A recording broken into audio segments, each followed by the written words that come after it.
let Ricky Smiley sit here and you said out that mouth, you stole Friday After Next, the one I was in? I wish all of America fumbled a bit when that happened. And then he said some stuff that we haven't heard in 100 years in Hollywood. You ain't say nothing. This man told you he had Katt Williams' role. He was gonna be Money Mike. Wait. And Katt Williams was gonna be the Santa Claus. You know, Katt was 100 on a few things. Most of what he was saying. A couple things, you know. I just want to clarify.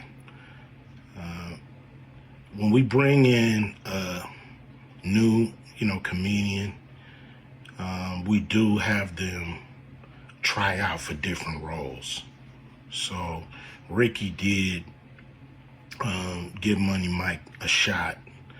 But when we saw him and, we kind of saw how he moved and how he was,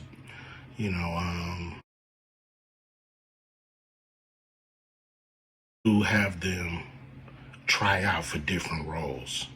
So Ricky did give Money Mike a shot. But when we saw him and, we kind of saw how he moved and how he was, auditioning, we decided that he would be a better, Santa Claus, which was, to me, the perfect casting. When we saw Mike, damn, I call him Money Mike. When we saw Katt, when I saw him, I just knew that he was perfect for Money Mike. And, Katt, said he wrote his role, which, the role was written, but he enhanced it. This is why Katt was so dope in the movie.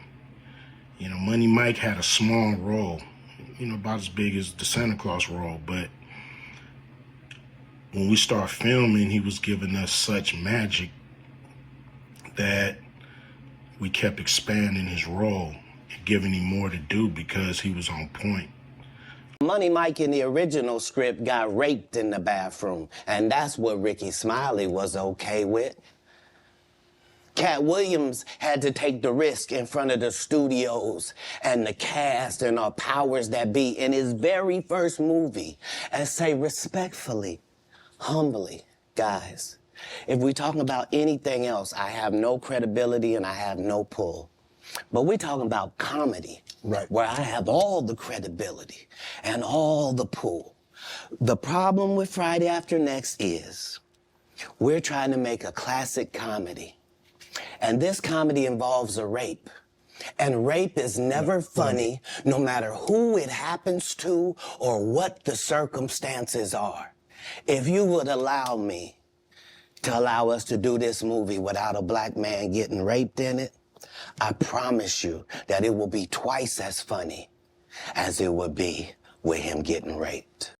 Second thing I want to clear up, I would never shoot a rape scene in a movie, especially like Friday, where you actually see this happening on camera.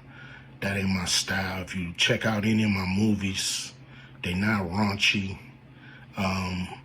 We did a movie called Players Club where the subject matter was a little raunchy, but for the most part, even that, we left it to your imagination. So the only reason that kind of stuff was in the movie is because you have three villains in Friday After Next. You have Santa Claus stealing presents. You have Damon, just got out of prison, sweating. Craig and Day for the rent money. And then you have Money Mike, a pimp that treats his woman, like a property. So Craig is always fighting the villains in the movie, from the Joker brothers to Debo. And so we already had Craig fighting Santa Claus. And the only real way to get rid of the other two villains was to have them go against each other. And the plier joke was always in the script, was never We would never ever show that. You know, that's not my style. If you look at any of my movies, so you know that was never a discussion. You know,